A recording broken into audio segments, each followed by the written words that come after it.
بسم الله الرحمن الرحيم waxaana ahay wariye maxamed axmed xaaji cagmadhige oo maalmihii ugu dambeeyay ku sugnaa magaalada madaxda dalka Soomaaliya ee Muqdisho 35 sano kadib ayay ahaatay inaan ku soo laabto dalka anigoo ah muwaadin Soomaaliyeed oo aad u jecel dalkiisa iyo dadkiisa intii aan joogay magaalada Muqdisho maalmihii la soo dhaafay waxaa fursad aan u helay inaan booqdo xarumo kala duwan ee dhinaca dawladda iyo waliba dhinaca ganacsiga aadka u ballaaran iyo ganacsiga kale ee dhexe oo intaba aan ku arkay horumar iyo wanaag iyo wada shaqayn hay'adihii aan xarumahooda booqday waxaa ka mid ahayd hay'adda socdaalka iyo jinsiyadda ee dowladda federaalka ee dalka Soomaaliya xarunteeduna ay tahay magaalada Muqdisho markii hay'addaasi aan soo galay waxa aan la kulmay shaqaale kala duwan oo ku mashquulsan howl maalmeedkooda kadibna waxaan fursad aan u helay in aan tago xafiiska agaasimaha hay'adda socdaalka iyo jinsiyadda mudane Mustafa Dhuxulow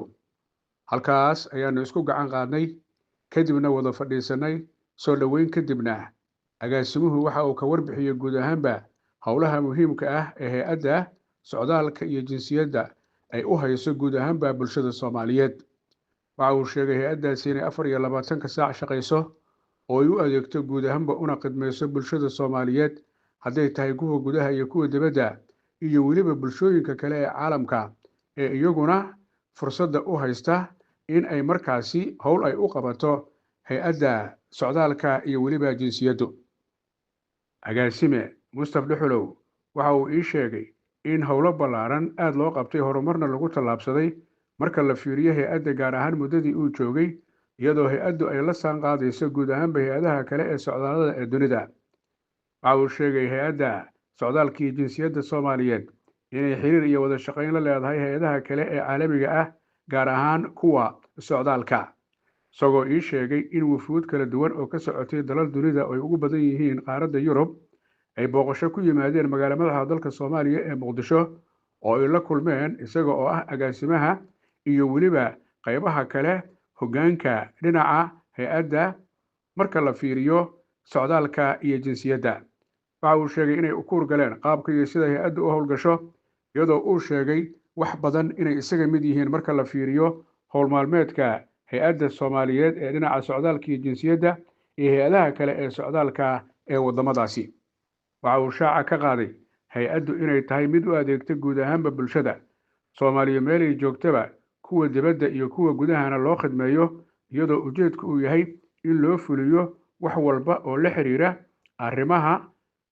dalku galka haddii ay tahay dhinaca deganaanshaha iyo guud ahaanba tallaabo kasta oo ah mid ay uga baahan yihiin hay'adda socdaalka iyo jinsiyadda ee Jamhuuriyadda Federaalka ee Soomaaliya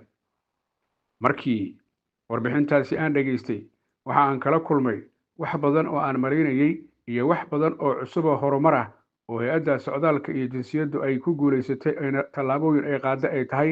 sida uu ka dhawaajiyay agaasime Mustafa Dhuxulow agaasimaha hay'adda socdaalka iyo jinsiyadda xafiiska agaasimaha markii aan ka soo ambabaxay waxaa suurtagal ii noqotay inaan maro dhowr xafiis oo howle ay ka socdaan oo ka mid ahaa xafiiska qaabilsan qaybta warbaahinta ama meediyaha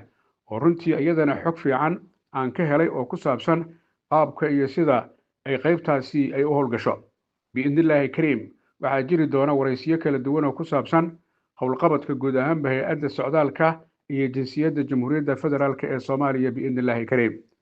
maxamed axmed xaaji cagmadhige oo fursad u helay inuu booqdo xarunta weyn ee sida la yaab kale casriga u dhisan ee hay'adda socdaalka iyo jinsiyadda Jamhuuriyadda Federaalka ee Soomaaliya xilkasnimada weynay xajiyeen dhankoodii xubnaheeda dowladda xaq waxay u yeesheen bilad lagu xushmeeyo ama lagu xasuustee xilkasnimada weynay xajiyeen dhankoodii xubnaheeda dowladda xaq waxay u yeesheen bilad lagu xushmeeyo ama lagu xasuustee